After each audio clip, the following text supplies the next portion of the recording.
Now let's turn to someone who knows Iran's culture, people, the politics, and economy very well.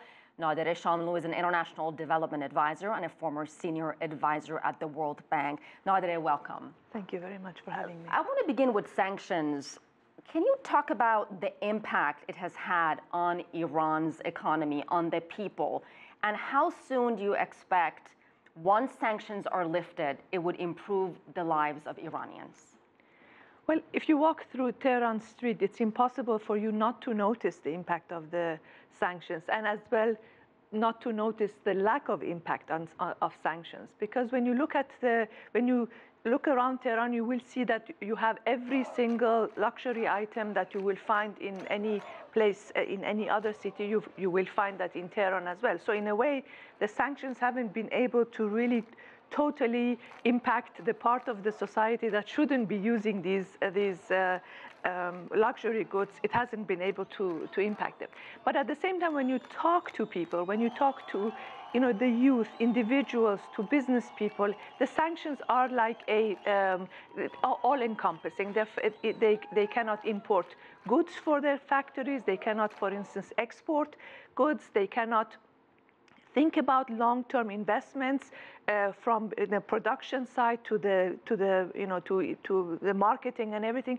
It is all-encompassing, and the best way to really assess the impact of the sanctions is to look at the unemployment rate, the youth unemployment rate. That is, it is staggering. It's in the 20s and 30s, 30%.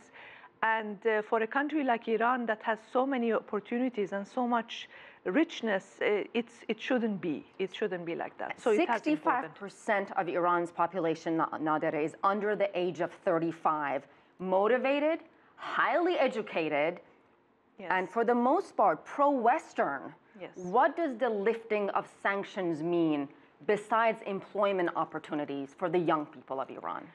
I think the sanctions have a very critical impact in really opening up the opportunities for this group of, as you mentioned, the 65% that is not only pro-Western but highly educated. I mean, the education rate or the university rate of Iranian youth is far above many of countries in similar per capita income or socioeconomic levels.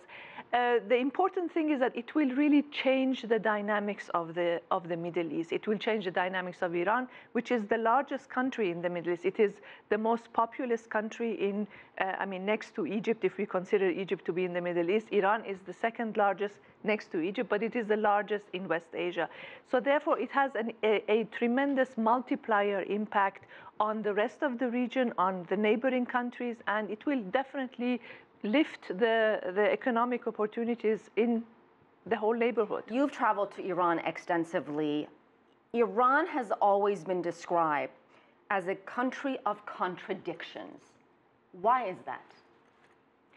Well, I think that Iran's contradiction is that on the one hand, we have these incredible richness, but on the other hand, somehow throughout the history and throughout our policies, we haven't been able, either part of it because of the interference from outside, or part of it is also because of our own policies, to really utilize these richnesses the way that other regions and other countries from Latin America to East Asia have been able to really capitalize on their richness. And we have not been able to do that. And part of that dialogue, or part of that narrative that has prevented us from truly utilizing it, or kind of,